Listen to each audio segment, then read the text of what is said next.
3:17 a.m. The world is black glass. Georgia cold seeping through body armor. A flashbang blooms like a second sun. Then the apartment door vanishes under the ram. Federal! Down! The hallway fills with smoke and boots. Drea is already awake. She doesn't run. She sits on the edge of the bed in a white tank top, hands visible, eyes flat as coins. Red and blue light slices her face into hard angles while agents swarm the rooms, shouting numbers, calling corners, clearing closets. On the kitchen table, a money counter still warm, spitting dust from yesterday's cash. Beside it, 3 Glock magazines lined like teeth, each packed to the brim. In the pantry, vacuum-sealed bricks of bills stacked in a plastic tote. $186,400 in 20s and hundreds, rubber banded and labeled in marker. Athens, SAV, ALB. Under the sink, a shoebox holds burner phones, SIM cards, a spiral notebook coded in initials and dates, the kind of ledger that turns lives into entries. They find the hardware fast, a short-barreled rifle in a gym bag, cereal ground down, wrapped in a towel that smells of gun oil, 2 handguns taped beneath the couch frame, a suppressor hidden inside a cereal box. A detective lifts each item like evidence of gravity itself, reading it into the record. Voice calm, hands steady. Outside, another team drags a man in cuffs from the stairwell. Someone screams, someone prays. Inside, Drea watches the chaos like weather. An agent steps close, cuffs clicking around her wrists. Andrea Paige Browner, he says, as if the name is a lock turning. You're charged under federal RICO, tied to multiple murders. 30 years. The number hangs in the air, heavier than the rifle. She blinks once, slow, almost bored, then offers a thin smile that has no warmth, only certainty, as if she's measuring everyone in the room and finding them small. No tears, no shock. Just that stare, cold, trained, unbreakable now. Athens, Georgia didn't raise children so much as it tested them.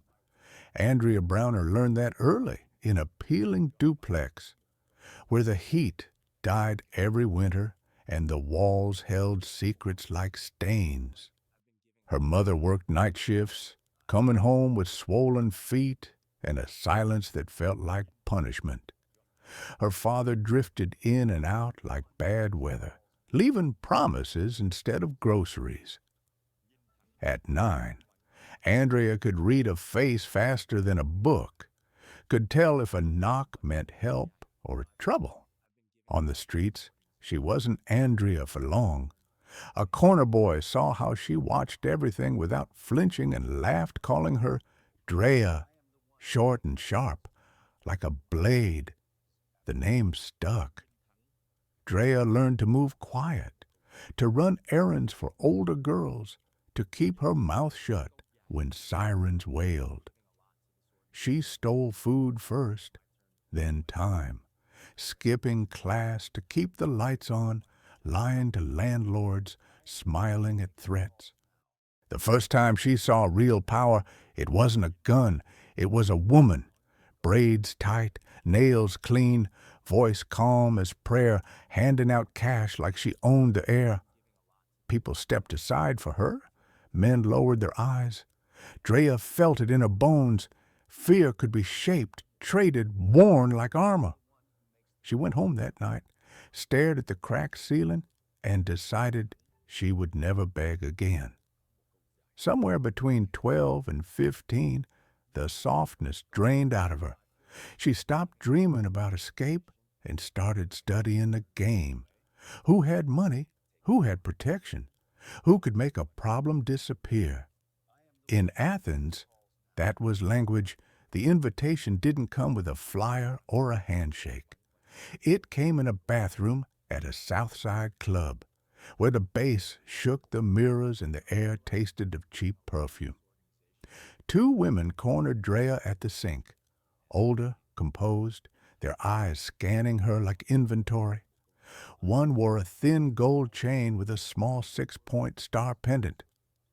"You tired of starving?" she asked. "You tired of being disposable?" They called themselves Sisters of the Struggle, SOS, women who moved with the Gangster Disciples but answered to their own code, not girlfriends, not side pieces, operators. They taught Drea how to carry herself, chin level, voice low, never argue in public, never cry where it can be used against you. Loyalty first. Silence always. Her initiation was simple and brutal. A room with no windows, a circle of women, a test of pain, then a test of discipline. Hold still, don't plead, don't break eye contact. When it ended, they pressed a phone into her palm and gave her a new number already memorized by strangers. "Now you're family," they said, "and family pays its debts." From that week on, Drea wasn't running errands for crumbs. She was collecting, organizing, learning routes and faces. She watched how SOS fed the neighborhood with one hand and tightened a noose with the other. The message was clear. In Athens, love was a weapon, used to bind you or to bury you. That night, she walked home under streetlights, an SOS mark hidden under her sleeve, and swore she would never be powerless again. Drea's first job wasn't a hit. It was worse because it felt harmless. A shoebox taped shut, a silver Honda with dark tint, and a route that avoided cameras. "Drop it. Don't open it. Don't talk," the SOS captain said, voice flat. "If you get stopped, you don't know us. You don't know yourself." The box sat on Drea's lap like a sleeping animal as she drove through Athens' back roads, headlights cutting pine shadows. Every red light felt like a snare. Every passing cruiser made her throat tighten. She kept her hands at 10 and 2, speed perfect, breathing shallow, like she was already on trial. At the meet point, a deserted car wash behind a closed laundromat, she saw them. Two men under the neon flicker, hoodies up, faces blank. One of them smiled without teeth. She stepped out, box in both hands, and felt the cold bite through her hoodie. "You Drea?" the taller one asked. She nodded once. He reached, then paused, eyes narrowing, as if hearing something she couldn't. A car rolled slow at the corner, too slow. Not lost. Hunting. The taller man hissed, "Move!" Suddenly, everything snapped to motion. The men melted into darkness, leaving Drea exposed under the buzzing light. The car turned in, an unmarked sedan, no plate light, windows too dark. Drea's instincts screamed. She ran for the Honda, box sliding against her ribs, heart pounding hard enough to bruise. The sedan lunged forward, trying to pin her. Tires squealed. She dove into the driver's seat, slammed the door, and reversed so hard gravel sprayed the car wash wall. The sedan chased, close enough that she saw a silhouette lift an arm, metal, glinting. A shot cracked the night. The rear window spidered glass, raining like ice. Drea didn't scream. She didn't pray. She drove, pure survival, cutting through side streets, running a stop sign, slipping into a narrow alley where dumpsters hid her tail. She killed the engine, crouched low, and listened to the sedan prowl past, hungry. When she finally delivered the shoebox to a second location, her hands were steady, but her eyes had changed. SOS didn't call to ask if she was okay. They called to ask one thing only. "Did you drop it?" Drea answered, quiet and cold, yes. And in that silence, she understood the real initiation had just begun. After the car wash night, Drea stopped being treated like a kid they could replace. SOS didn't reward her with praise, they rewarded her with access. A woman named Keisha Kite slid a spiral ledger across a kitchen table and watched Drea's eyes track the columns. Names coded as initials, amounts, dates, late fee, multipliers. It wasn't just money. It was control. Who ate, who froze, who stayed alive. You can't run an empire on feelings, Kite said. You run it on numbers. Drea learned fast. She memorized who paid on Fridays, who always lied, who needed pressure, and who needed a smile. She collected cash in grocery bags, counted it with a calm that made grown men uneasy. She learned the language of fear. A polite knock first, a harder knock second, then the silence where people begged without words. When someone didn't pay, Drea didn't threaten. She documented. She turned chaos into records and records into leverage. Then came the gun, not tossed at her like a toy, placed in front of her like a vow. A compact pistol, black, clean, the weight honest. Kite showed her how to clear it, how to rack the slide, how to feel for a loaded chamber in the dark. This isn't for looking tough, she said. This is for coming home. Drea started carrying it under her hoodie, cold against her stomach, like a second heartbeat. She didn't wave it. She didn't talk about it.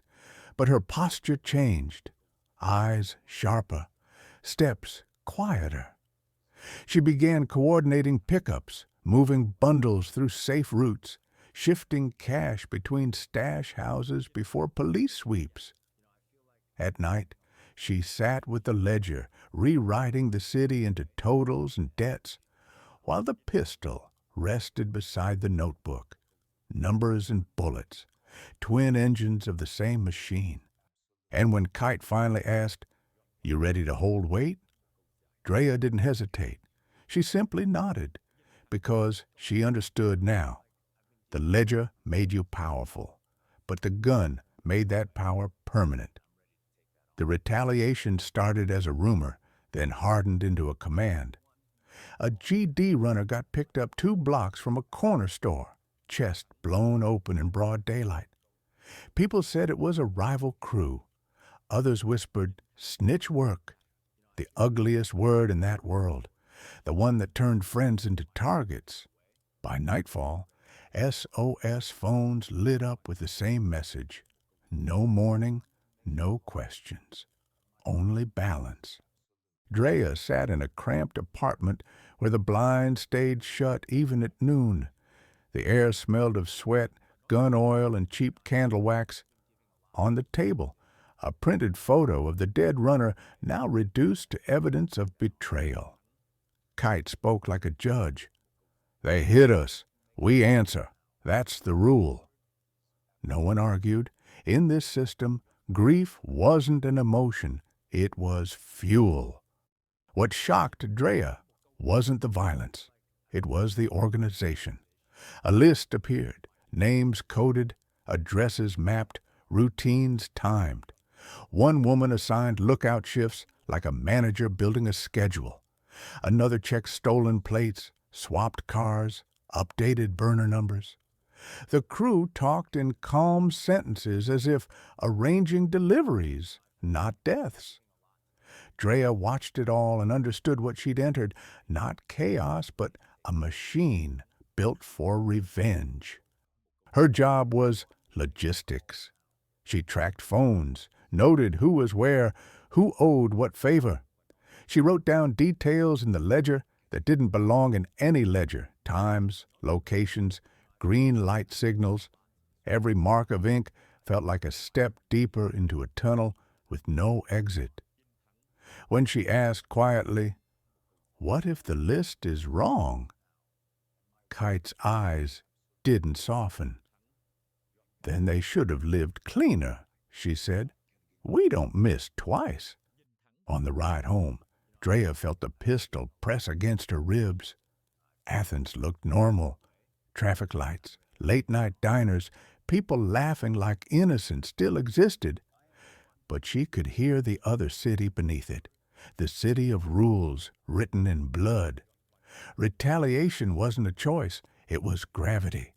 And gravity was pulling her, steady, inevitable, toward the first real bodies that would make her name echo in federal court. The war room wasn't a bunker with steel doors. It was a rented back unit behind a tire shop, hidden in plain sight, smelling of rubber and stale smoke. The windows were covered with black trash bags, stapled tight. Phones went into a metal pot on the floor. No signals, no accidents, no ghosts listening. A single lamp lit the table like an interrogation. Around it sat the women of SOS and 2 GD shot callers, faces half shadow, eyes cold and measured. Drea stood near the wall, notebook in hand, quiet as a witness. She wasn't the loudest in the room, but her presence shifted it, because she remembered everything. Kite laid out the rules first. No names, only initials. No addresses spoken, only landmarks. Every detail had a purpose, every word counted. A map of Athens was taped to the table, marked with red dots like wounds. Each dot was a route, a safe house, a meeting point, a door that would open without questions. One of the shot callers slid a paper across the table, 3 targets circled in thick black ink. They touched us, he said. We touched back, but clean, fast, no witnesses breathing. Nobody argued. Nobody asked why. The room didn't run on morality. It ran on balance sheets of blood. Drea watched hands move. A key ring tossed, a car description whispered, a time window narrowed down to minutes. A woman checked gloves and masks like a nurse preparing surgery. Then the guns came out, not flashed, presented. A compact pistol, a revolver, a rifle broken down into parts. Drea's stomach tightened, but her face stayed still. She recorded what mattered, who carried what, which vehicle, which exit route. The plan didn't sound like rage. It sounded like discipline. Precise, rehearsed, industrial. Every sentence carved the future tighter. Kite finally looked at Drea. You don't have to pull the trigger, she said, but you will make sure the trigger gets there. Drea nodded once. In that moment, she understood her new role, not a soldier, not a mouthpiece, an architect. The war room didn't teach her how to hate. It taught her how to build violence like a system. And once a system exists, it doesn't stop because someone feels afraid. Rain turned Athens into a smear of headlights and shadows. Drea sat low in the passenger seat of a gray sedan, hood up, hair tucked, a cheap cap pulled down until the brim hid her eyes. The windshield wipers beat like a nervous pulse. Ahead, the target vehicle moved through the wet streets, red tail lights glowing like 2 wounds in the dark. They didn't follow too close. Kite had drilled it into them. Distance is survival, patience is power. 2 cars ran the tail, one in front to spot turns, one behind to confirm stops. Drea tracked everything in silence, thumbs moving on a burner phone, sending coded updates.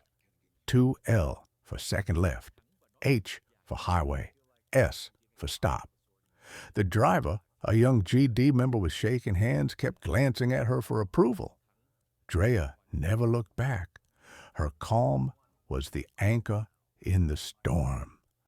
The target made a sudden lane change near a gas station, tires splashing through a puddle. The driver cursed and surged forward.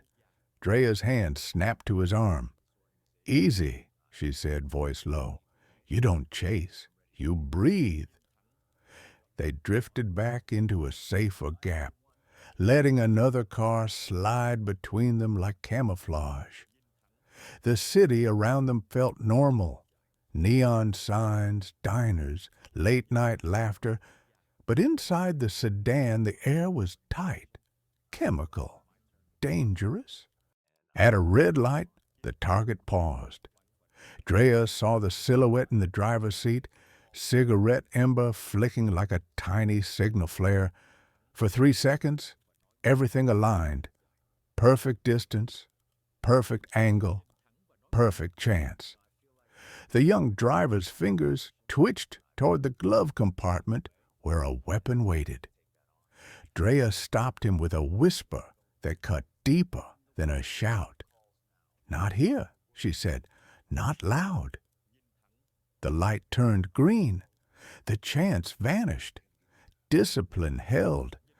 They followed for 40 minutes, through back roads, past a church with its cross glowing faintly, into a neighborhood where streetlights died every other pole.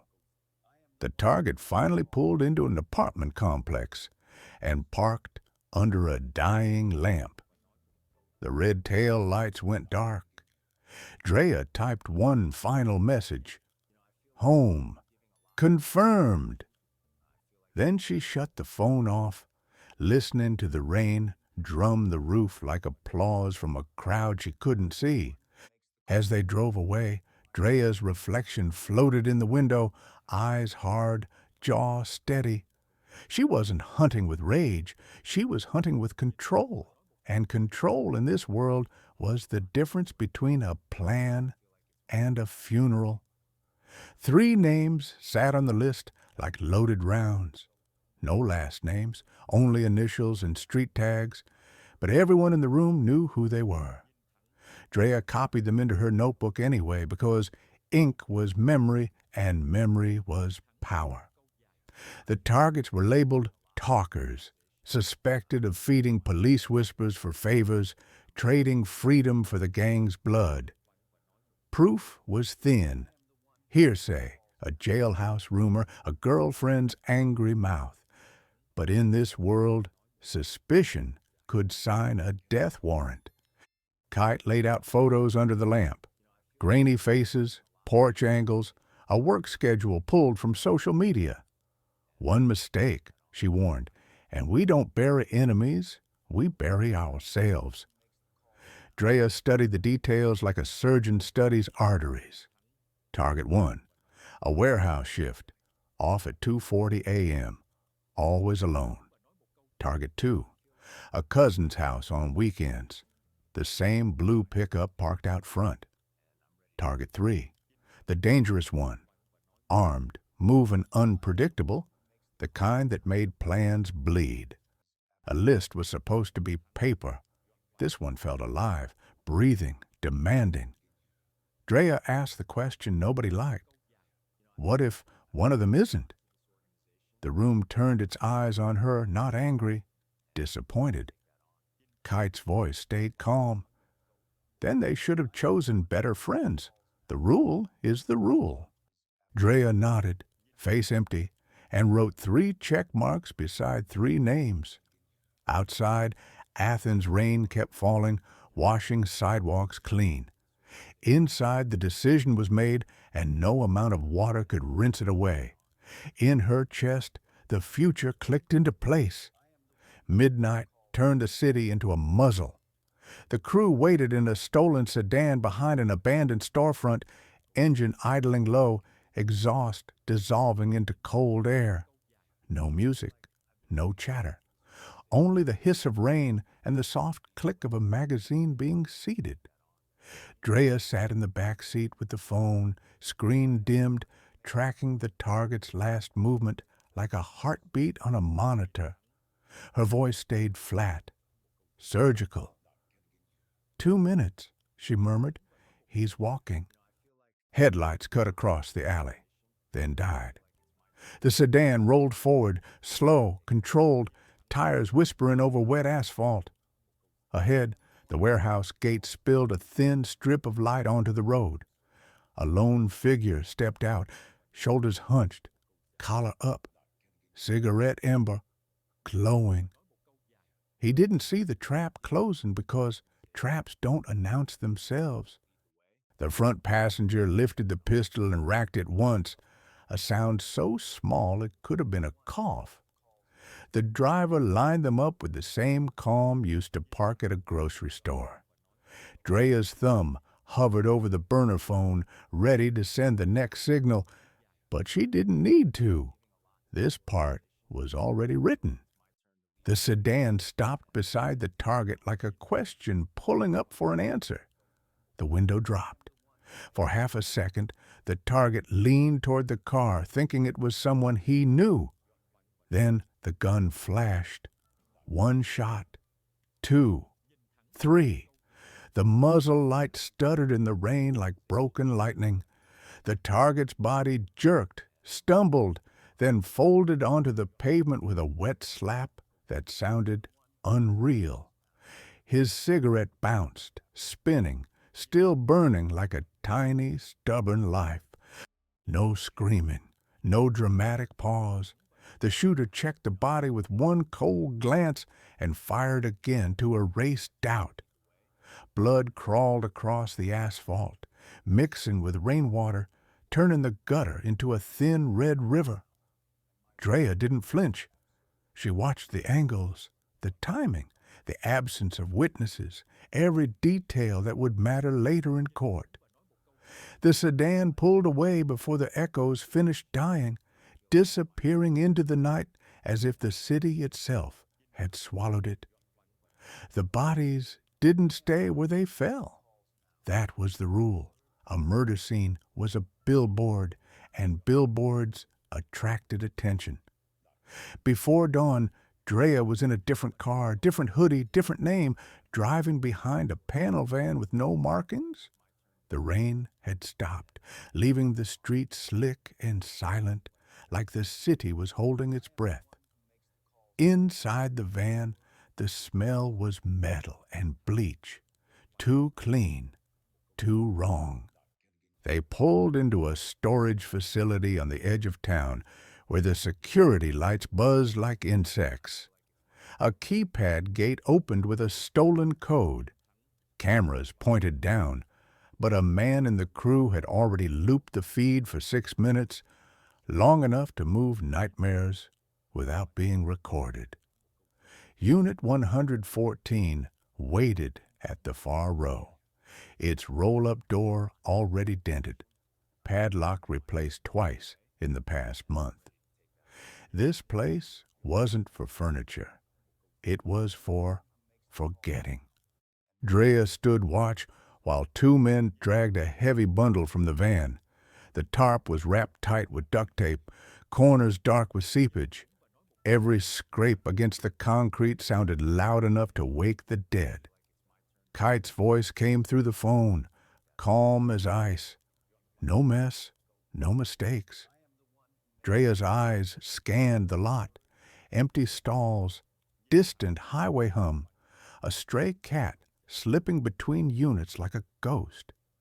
She kept her hand near the pistol under her jacket, ready for anyone stupid enough to show up early. Inside the unit, the air was stale and hot despite the cold outside, reeking of mildew and gasoline.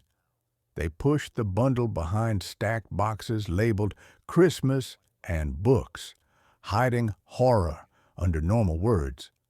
Then came the bleach, poured until the concrete shone wet. Gloves went into a trash bag. Tape scraps collected, nothing left loose. Even footprints were wiped with rags soaked in cleaner.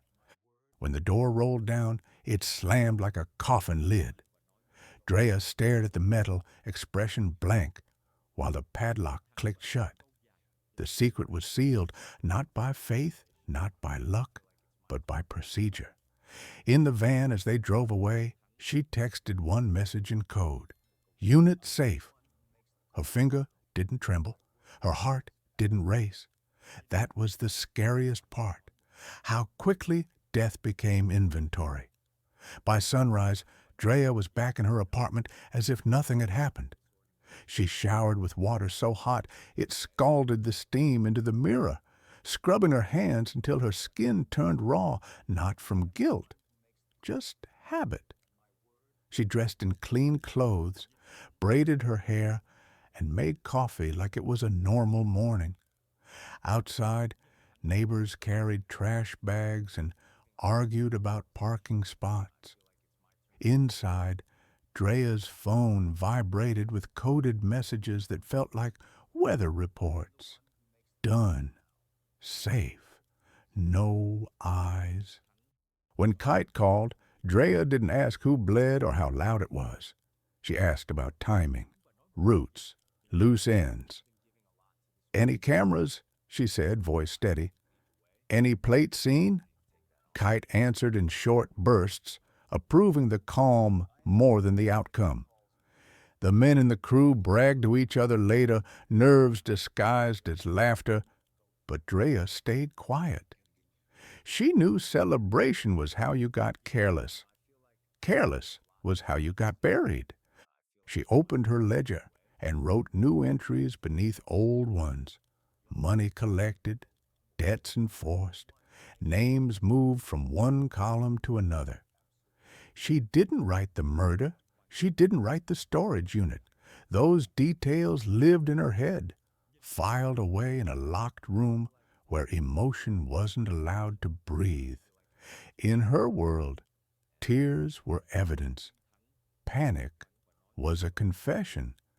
A news alert popped up midday. Man found shot outside warehouse. Drea stared at the headline for 2 seconds, then swiped it away like spam. Her face didn't change. Her pulse didn't spike. She walked to the window and watched children on bicycles cutting through puddles, laughing, alive. For a moment, the contrast was so sharp, it felt like a blade pressed to her throat. But she swallowed it down. That evening, she met with SOS at a diner.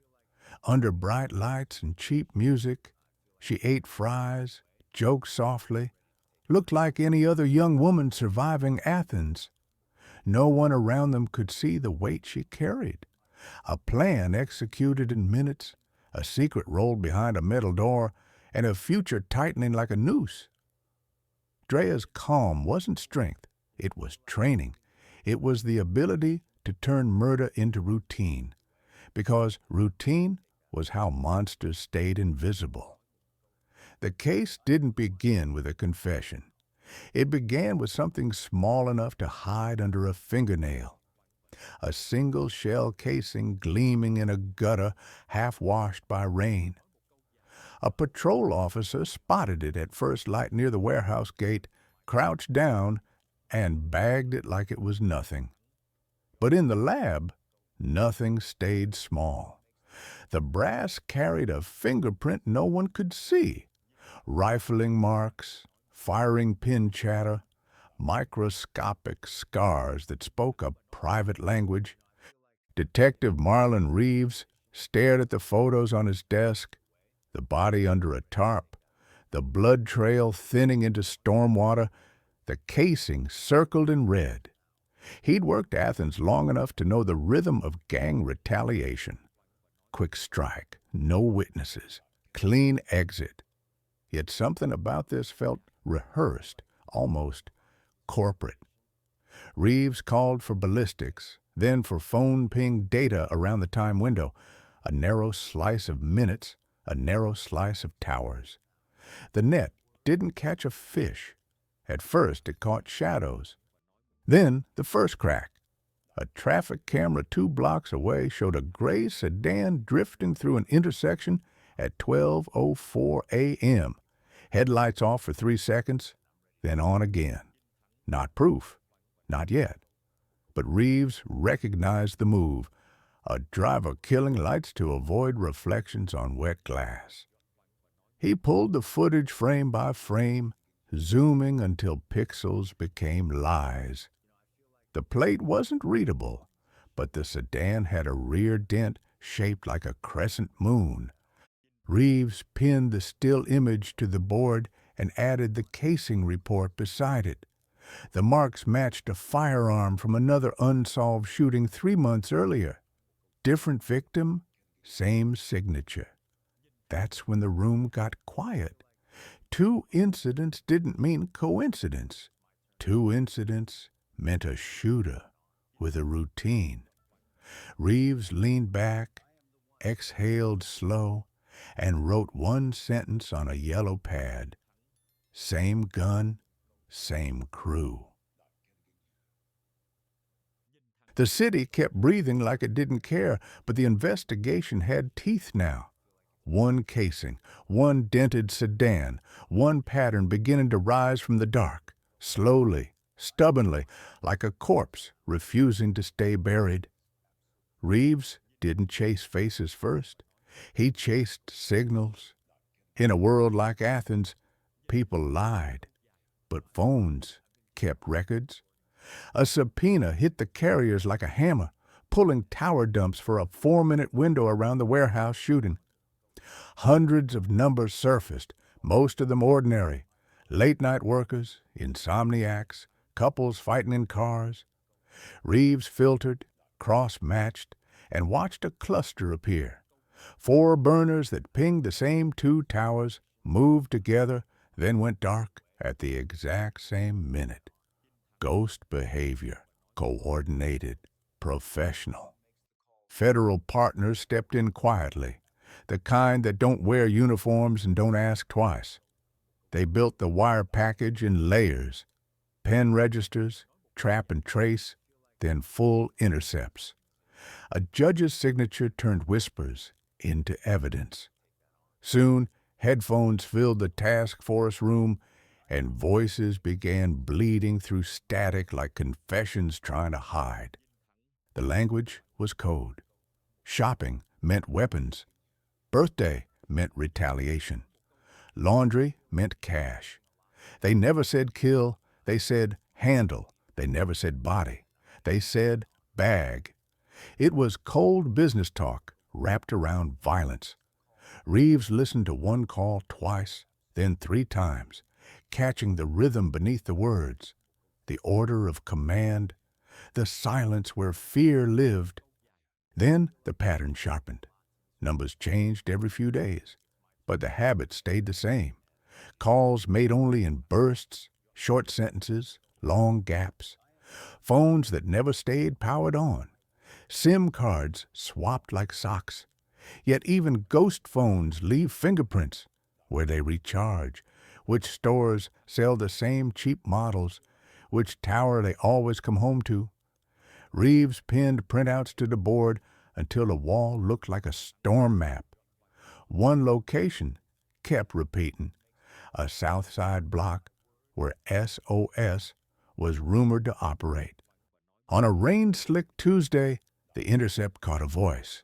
Female, calm, controlled, giving instructions without raising volume. No threats, no swagger, just direction.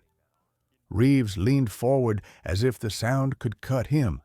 The voice said, "Move it before sunrise, no mistakes." A second voice answered, "Yes, ma'am." Reeves didn't know her name yet, but he felt the shape of her. Not a soldier, a coordinator. Wiretaps don't catch bullets. They catch the moments before bullets. And in those moments, the task force finally heard the machine breathing, steady, organized, and deadly. They didn't send a cop into SOS. They sent a sister. Agent Talia Monroe walked into Athens wearing poverty like makeup. Scuffed shoes, cracked phone, a tired smile that said life had already taken everything. Her cover was clean, a cousin from Macon, fresh out of a women's shelter looking for family and protection. In this world, desperation was the entry fee. She started small, sweeping floors at a beauty shop that doubled as a whisper hub. She listened more than she spoke, letting the women talk around her like smoke. SOS tested her with insults, with silence, with sudden questions meant to trap a liar. Talia never flinched. She learned the code fast. Never say police, say blue. Never say gun, say tool. The more she blended in, the more dangerous it became, because the women began to like her. Kite noticed her first. A stare too long, a smile too sharp. "You got hands?" she asked. Talia nodded and proved it, lifting boxes, running errands, taking a slap without changing her face. Soon she earned a seat at a back table meeting, where phones went into a metal pot and conversation dropped into a colder register. That's where she heard Drea's voice in person, calm, controlled, cutting through noise like wire. Drea didn't introduce herself. She didn't need to. Everyone adjusted when she spoke. Talia fed the task force tiny pieces, meeting times, car colors, burner numbers, each detail a brick in the federal wall. But the closer she got, the more she felt the trap tighten. One night, leaving the shop, she spotted a car idling across the street, headlights off. A figure watched her without blinking. The next day, Kite asked softly, "Who you really with, baby?" Talia laughed like it was a joke, but sweat ran cold down her spine. Undercover work isn't about courage. It's about pretending you don't have fear while fear eats you alive. And in SOS, suspicion didn't come with warnings. It came with a door closing behind you. They called them the E-Team, like it was a joke. Enforcement, execution, erasure. Men who didn't blink because blinking meant hesitation, and hesitation got you buried. They moved through Athens like shadows wearing skin, hoodies in summer, gloves in daylight, faces always half turned away from cameras. Nobody knew where they slept. Nobody asked. The ones who tried stopped asking forever. Drea first saw them up close in a back lot behind a shuttered restaurant. A black SUV rolled in silent, engine purring low. The door opened, and two men stepped out like they'd been carved from the same stone. Heavy shoulders, clean shoes, eyes empty of emotion. One had a thin scar that ran from ear to jaw, the kind you don't get from accidents. The other carried a small backpack like a student, but the way he held it screamed weapon weight. They nodded once to Kite, then looked at Drea as if measuring whether she was worth the air she breathed. These weren't corner boys. These were the gang's immune system, sent to kill infection before it spread. They didn't raise their voices. They didn't brag. Their language was short. Where, when, how many? Drea watched them check firearms with practiced hands, wiping surfaces, loading magazines without looking. One man tested a suppressor by twisting it onto a barrel, then twisting it off again, smiling faintly like he enjoyed precision. Kite spoke quietly. Retaliation stays on schedule. No loose mouths, no mistakes. The scar-jaw man answered, "Understood," like a soldier receiving orders. Then he turned to Drea and said the first words he'd spoken to her. "You handle the roots, we handle the bodies." His eyes never blinked, not once. As the SUV pulled away, Drea felt the air change. SOS had always been a structure, women, codes, money, fear. But E-Team was something else, pure violence with discipline, a blade that didn't need anger to cut. And once the men who didn't blink were involved, the city didn't just get dangerous, it got final. The chase started with a mistake, one tail car turning too early, 1 second too hungry. Agent Reeves's team had been running quiet surveillance on a suspected runner when the gray Dodge they followed suddenly punched the gas onto the GA highway like it had smelled the wire. Tires screamed. The Dodge cut across 2 lanes, nearly clipping a semi, then rocketed forward, tail lights vibrating in the rain haze. "Go, go!" Reeves barked, unmarked Charger surging. Radios erupted in clipped codes. "Vehicle fleeing northbound, speed 90, 100. The highway became a tunnel of wet asphalt and white lines snapping beneath them like a heartbeat.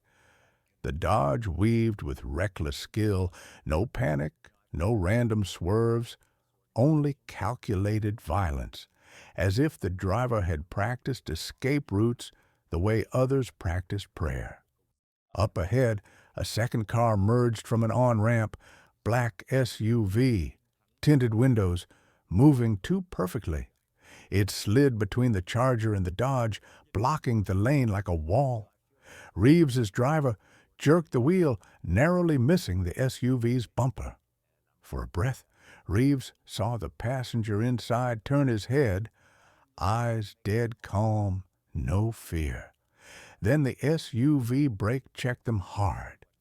The Charger fish-tailed, tires biting water, barely recovering.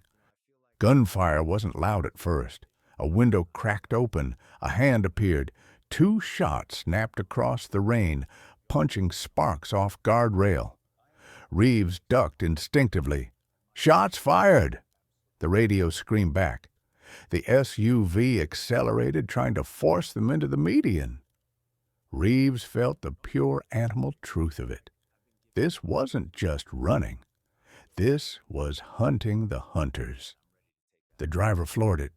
The Charger surged left, kissed the shoulder, then slingshotted around the SUV. For a moment, they were side by side, close enough to see the SUV passenger's jaw clench, close enough to see his finger tighten on the gun. Reeves raised his weapon, but didn't fire. Too many cars, too much collateral. That restraint cost them inches. The Dodge ahead cut off at the last second toward an exit ramp, tires smoking as it carved the turn. The SUV followed, then swerved across lanes, forcing traffic to scatter. Reeves's team barely made the exit, heart pounding, headlights slicing into a dark industrial stretch. Then, like a magician's trick, the Dodge vanished into side roads, the SUV dissolving behind it like a shadow swallowing another shadow. Reeves slammed his fist into the dash. No arrest, no cuffs, just proof. The gang had professional drivers, armed cover cars, and men willing to shoot their way into the night.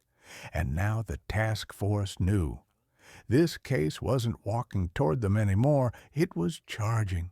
It happened in a stairwell that smelled of bleach and old urine, the kind of place where screams die before they reach the street. Agent Talia Monroe was halfway down the concrete steps when she sensed it. Too quiet, too still. The light above her flickered once, then steadied. Behind her, the door clicked shut. A man stepped from the shadow between landings, hoodie up, hands empty, until they weren't. The blade appeared like a thought, short and hungry, angled upward for ribs. Talia moved on instinct, not training. She slammed her shoulder into the wall to steal space, caught his wrist with both hands, and felt the shock of strength. He wasn't trying to scare her. He was trying to finish her. The knife drove in. She twisted, and it scraped her jacket instead of flesh. Pain still flared, heat and metal kiss along her side. She drove her elbow into his throat. He grunted, didn't fall. Men like him didn't panic. They adjusted. His free hand grabbed her hair, yanking her head back toward the blade. Talia jammed her knee into his thigh, hard enough to buckle it. She heard tendons protest. He snarled and swung the knife again. She trapped the forearm against her chest, muscles shaking, and bit down on a scream. Their bodies slammed into the railing, rattling the whole stairwell like it was about to collapse. The blade was inches from her stomach, so close she could see fingerprints on the handle. She reached inside her coat for her pistol. His hand shot down, catching her wrist. They wrestled for the weapon in brutal silence, breath ripping, sweat turning cold on skin. He head-butted her. Stars burst behind her eyes. The gun slipped from her grip and clattered down 2 steps. Now it was fists. He punched like a machine, short, direct, no wasted motion. She took one to the cheekbone, tasted blood, then answered with her own. Thumb into his eye, palm strike to nose. Cartilage cracked. He roared, rage finally leaking through control, and drove her into the wall again. Talia's fingers closed around something on the floor, her phone, hard edge against palm. She swung it like a rock into his temple. The impact stunned him just long enough. She dove for the pistol, rolled, came up with it shaking in her hand. The man saw the muzzle and froze for a fraction of a second, just long enough to prove he did blink after all. Talia didn't fire. She couldn't. Not in that tight stairwell, not with doors opening above. Instead, she backed up, gun raised, voice steady through blood. Walk away. The man stared at her with pure hate, then melted back into the dark like he'd never existed. When the radio finally crackled in her ear, her whisper was cold as steel. They know. I'm burned. The package looked ordinary. Brown tape, a fake shipping label, a dented cardboard box that could have held sneakers. Inside was bait.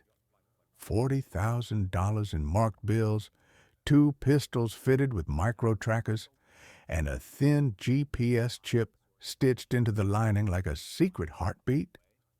The task force called it a controlled delivery, but Reeves knew what it really was, a trap with teeth.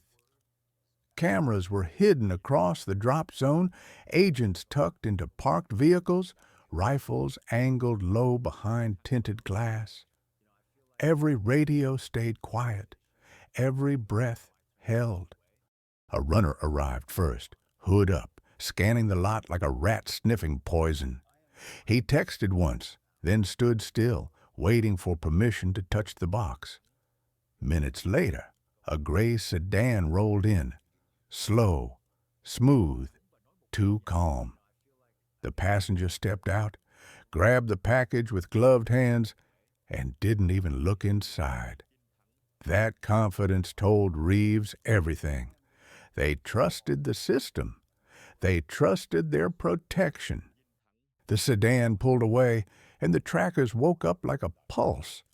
On Reeves's screen, the dot began moving, south, then west, toward the exact neighborhoods the wiretaps had whispered about.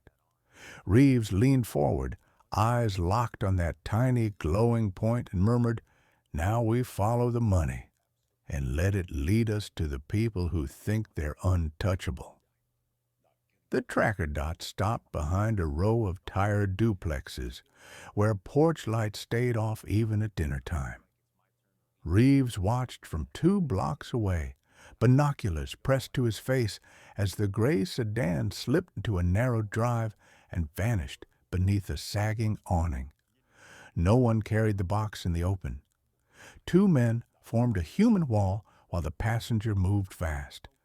Package hugged tight, head down, step silent. Then a side door opened, swallowed them, and shut like a mouth. Inside was a basement that didn't exist on any rental listing, a hidden room behind a false water heater panel, sealed with a magnetic latch and a strip of carpet glued to the edge to mute footsteps.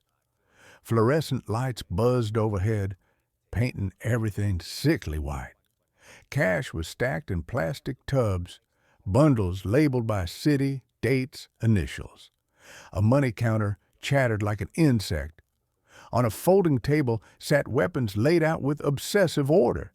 Pistols, magazines, a rifle broken into parts, and a roll of black zip ties like they were office supplies. Phones went into a metal pot again. The meeting began in low voices, short sentences, hard eyes. Drea arrived last. She didn't rush. She didn't apologize. The room shifted when she stepped in, like gravity had changed. She looked at the package, didn't smile, didn't celebrate. "Count it," she said, "then move it." Her tone wasn't excitement. It was control. Above ground, agents listened through planted audio, catching fragments through concrete. Roots, plates, green light. Reeves felt sweat under his collar despite the cold night. The bait was inside the beast's throat now, and for the first time, he knew exactly where the throat was. Drea didn't believe in luck. Luck was what people called patterns they were too lazy to study. She watched the money get counted, too clean, too crisp, bands too perfect. Her eyes flicked to the pistols, then away. Something in her chest tightened, not fear, but calculation. The runner who brought the package wouldn't meet her gaze. His hands moved fast, nervous. That was the first crack. She walked the room without speaking, fingers brushing the edge of the cardboard box like she could feel fingerprints through tape. She sniffed once. Faint chemical smell, not the usual dust and sweat odor of street cash. The weapons looked untouched, almost staged. "Where'd this come from?" she asked softly. No one answered fast enough. Silence in a war room was never empty. It was confession. Drea's gaze snapped to the corner where the false panel sat. She stared at it too long, as if she'd heard something. Electric hum, tiny heartbeat, the kind trackers gave off when they thought nobody was listening. "Kill the lights," she ordered. The fluorescent tubes clicked off, and darkness filled the basement like ink. Everyone froze. In the black, Drea's voice stayed calm. "Phones, now, off."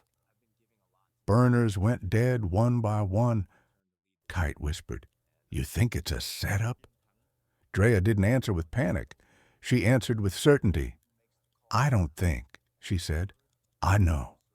Her hand slid under the table, pulling her pistol free.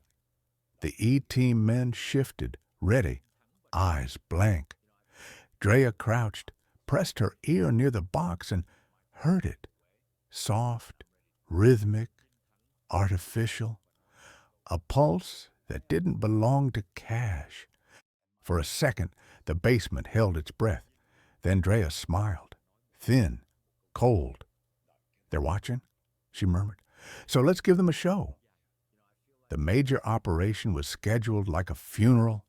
Date set, roles assigned, no room for emotion. 2 vehicles would move first.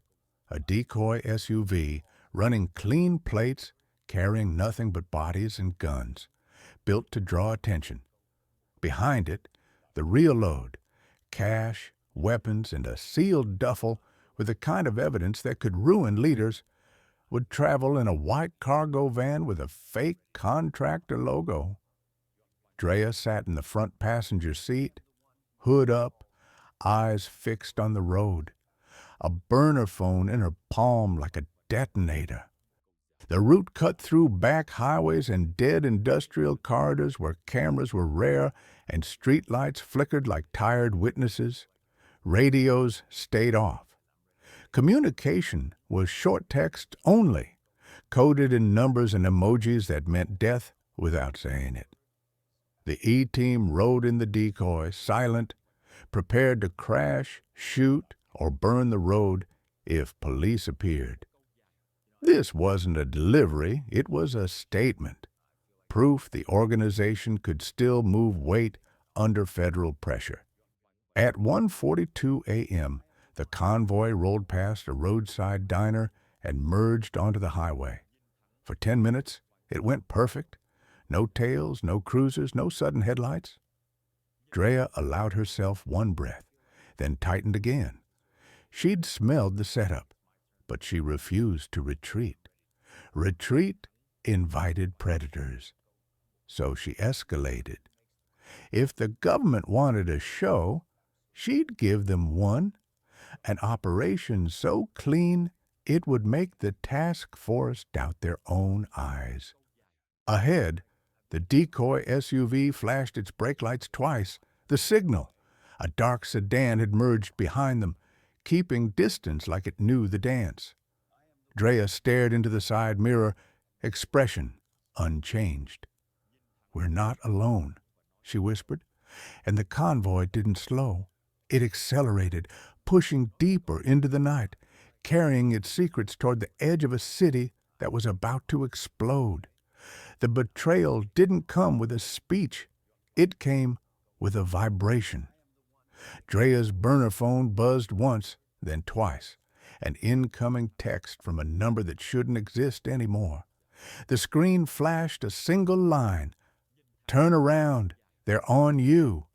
No signature, no emoji, just fear written in plain language. Her pulse didn't spike, but her eyes sharpened like blades. The driver of the cargo van, Marcus "Merc" Allen, kept both hands on the wheel, knuckles pale. He'd been reliable for years, the kind who smiled too much and talked too little. Now his breathing was wrong, too fast, too shallow. Drea watched his throat move as he swallowed, watched him glance at the rearview mirror one time too many. That's what betrayal looks like before it becomes action. Nervous habits trying to pretend they're normal. A mile ahead, the decoy SUV signaled again. 2 brake taps, then hazard lights for half a second. E-team code for possible tail. The dark sedan behind them tightened the gap like a predator closing jaws. Drea leaned forward slightly. "Hold speed," she said, voice calm. "No panic." Marcus nodded, but his foot twitched on the pedal, a tiny hesitation that screamed louder than gunfire. Then it happened.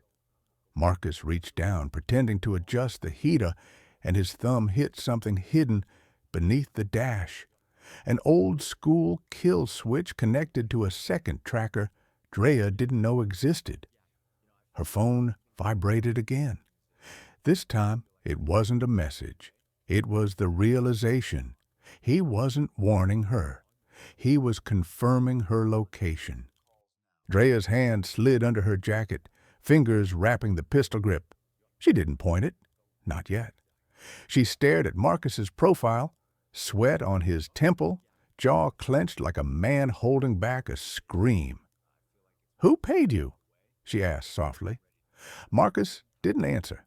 Silence was his confession. In the side mirror, headlights flared closer, bright and hungry, and Drea understood the truth in one cold instant.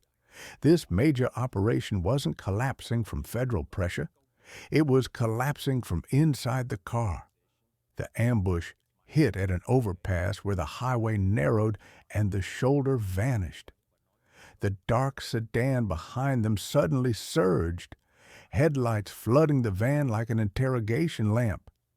In the same second, another vehicle appeared from the exit ramp, an unmarked SUV sliding into the lane ahead, boxing them in with surgical timing. No sirens, no lights, just movement that screamed law enforcement.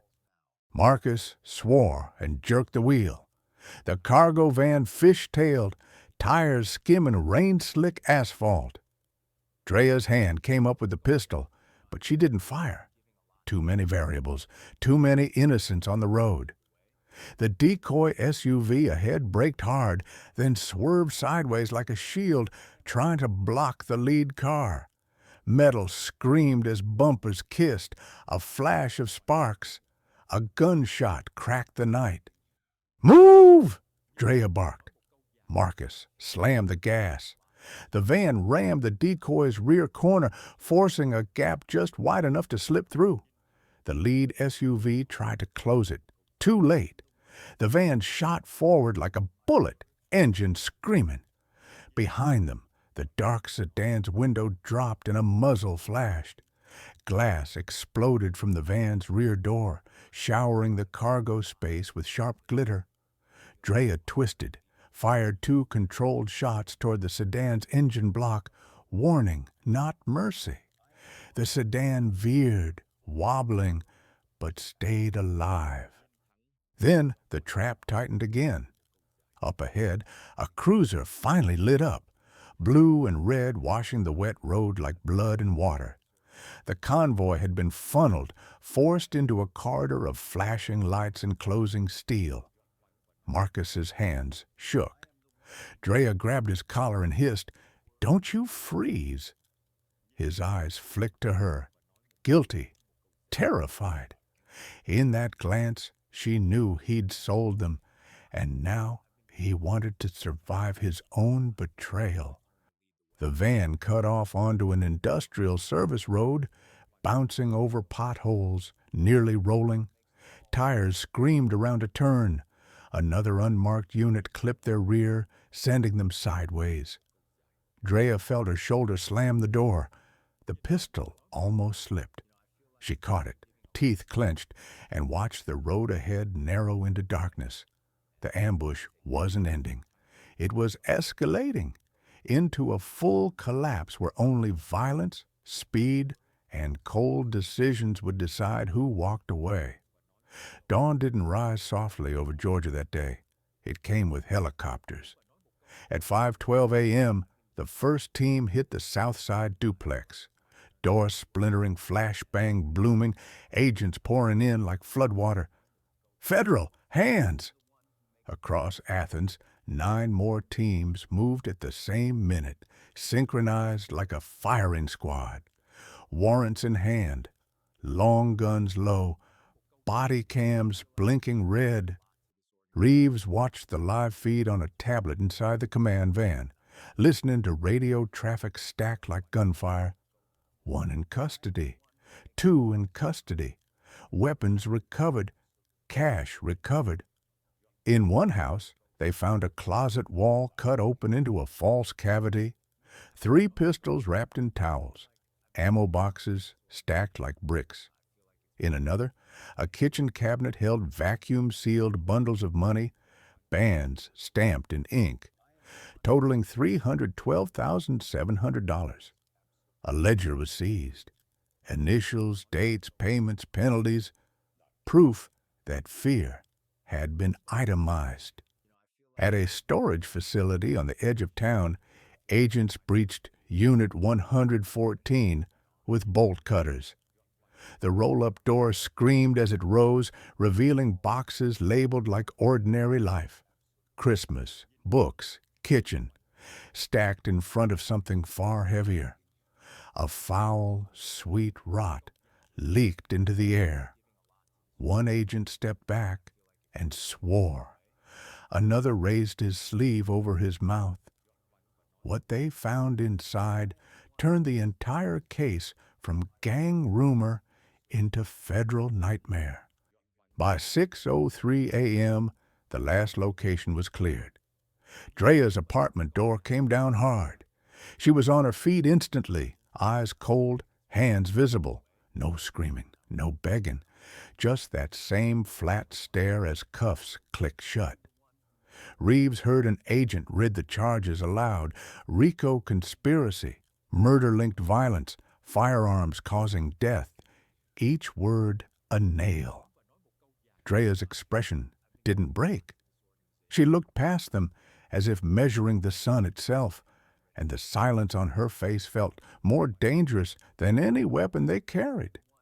The courtroom was too bright, too clean for the kind of violence they were dissecting. Fluorescent lights washed everything flat, as if truth could be sterilized. Drea sat at the defense table in a dark blazer, hair tight, face unreadable. No tremor in her hands, no softness in her eyes. Behind her, rows of families packed the benches, grief sitting beside rage, breathing the same air. The prosecution didn't begin with speeches. They began with sound. A wiretap recording filled the room, static, then a woman's calm voice. "Move it before sunrise. No mistakes." The jury leaned forward. On the screen, phone records lit up like a constellation. Burner numbers, tower pings, clustered movement, sudden blackouts. A federal analyst explained the pattern like it was math, because that's what organized violence is: repeatable, trackable, inevitable.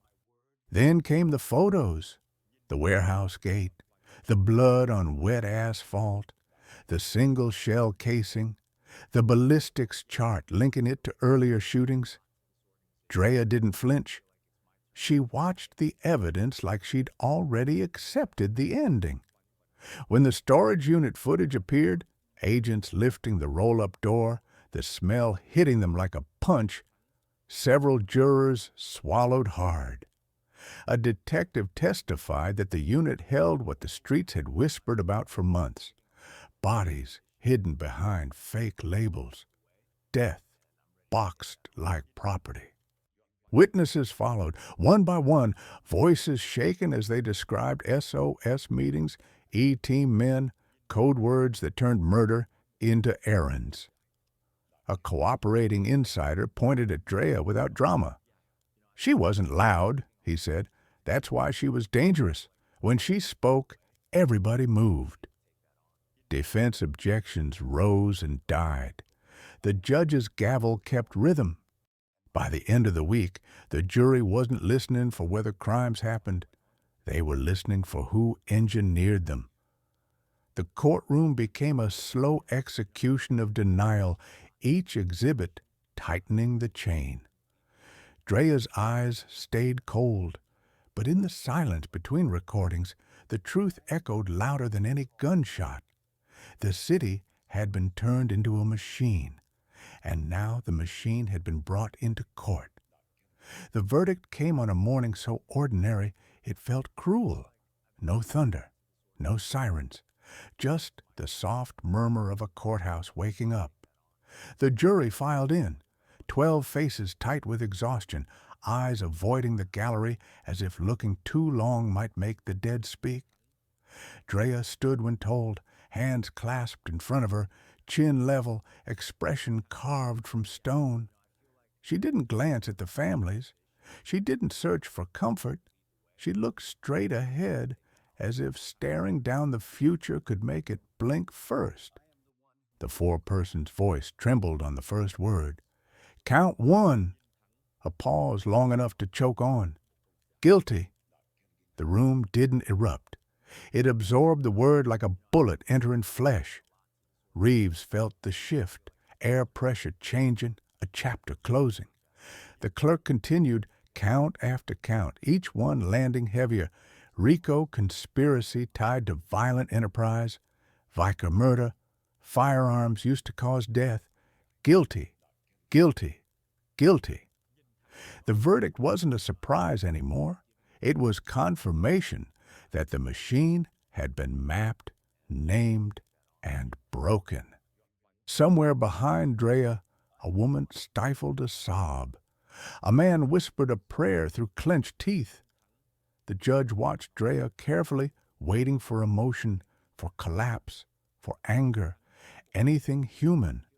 But Drea gave nothing, only a slight narrowing of her eyes, like she was calculating how many years a word could become. Her attorney touched her elbow, whispering, but Drea didn't move. She didn't sink. She didn't protest. It was almost terrifying how discipline could survive even when everything else died. As deputies guided her back to the holding area, cuffs clicking like punctuation, Drea finally turned her head toward the jury for the briefest moment. Not pleading, not raging, just watching them with that cold, measuring stare like she wanted them to remember her face. Then she was gone through the side door, swallowed by concrete corridors, leaving the courtroom with a single truth hanging in the air. The law had spoken, and the streets would never own her again. The courtroom felt colder on sentencing day, as if the building itself understood what was coming. Drea entered in shackles, wrists chained to her waist, ankles clinking with every step. She wore the same blank face she'd worn at the raid. No fear, no apology, no crack in the mask. When she sat, she didn't lower her eyes. She scanned the room once, slow and clinical, like counting exits in a burning house. Victim families filled the benches behind the prosecution. Some held photos, creased edges, fingerprints smudged into the faces of the dead. One mother stood and spoke through a shaking voice, describing the last phone call, the silence afterward, the empty chair at dinner that never stopped being empty. Another man read a letter with hands that couldn't stay still, each sentence cutting like wire. The judge listened without blinking, the kind of calm that carries weight. Drea stared straight ahead as if the grief was weather passing outside a closed window. Only once did her jaw tighten, one tiny muscle jumping beneath skin. Then the calm returned. When the judge asked if she wished to speak, Drea rose slowly, eyes ice-bright under fluorescent light. She didn't beg. She didn't cry. She simply looked across the courtroom, one last look, cold and final, like she was daring the world to claim it had ever owned her. The judge's voice was steady, but every word landed like a hammer on bone. He spoke of evidence, of pattern, of an enterprise built on intimidation and death, and he reminded the room that violence dressed as loyalty was still violence. He cited the recordings, the ledgers, the bodies hidden like discarded property. Then he looked directly at Drea, as if searching for the last thread of humanity the case hadn't killed. "This court will not reward cruelty with mythology," he said. "The law is not impressed by fear." Drea didn't blink. Her shoulders stayed square, chin lifted, eyes fixed on a point beyond the judge, beyond the courtroom, beyond the city she once controlled. The clerk read the sentence into the record with precise clarity. 2 concurrent 30-year federal prison terms, followed by supervised release. 30 years, long enough for seasons to forget her name, for children to grow into strangers, for streets to change their language. A quiet sound rose from the gallery, relief mixed with sorrow, the kind that never feels like victory. The judge struck the gavel. The echo felt final. Deputies stepped in, gripping Drea's arms, chains tightened, and still she gave nothing, no tears, no rage, only that same cold stare, as if the number meant nothing. But as she turned toward the exit, the metal on her ankles spoke the truth she refused to say. Time had finally caught her. The prison gate swallowed Drea without ceremony. No cameras, no music, just steel sliding shut and a number replacing a name. Inside, days became identical blocks of concrete time. Count, chow, lights out, until even memory started to feel like a rumor. The women around her didn't care what street she once owned. In here, power was measured by patience, not fear. And outside, Athens kept moving, washing its sidewalks, repainting old corners, letting new faces take old places. The machine Drea built didn't collapse with fireworks. It collapsed quietly, dismantled piece by evidence, by wiretaps, by names that finally chose truth over loyalty. Victim families went home with no miracle ending, only empty bedrooms and birthdays that hurt. Investigators boxed up the case like a wound that needed closing, yet knew the damage would never fully heal. The gang lost money, guns, bodies, and the illusion of invincibility. But the cost wasn't only legal, it was human. A city learned again that violence doesn't stay inside the people who commit it. It leaks into neighbors, children, and strangers who never agreed to be part of the story. No glory, no romance, only consequences. Drea will grow old behind walls that don't bargain, hearing other women cry in the dark, hearing keys jingle like fate. Somewhere in that endless repetition, the truth will sharpen. The gang she called family never loved her. It used her, then left her to rot when the law arrived.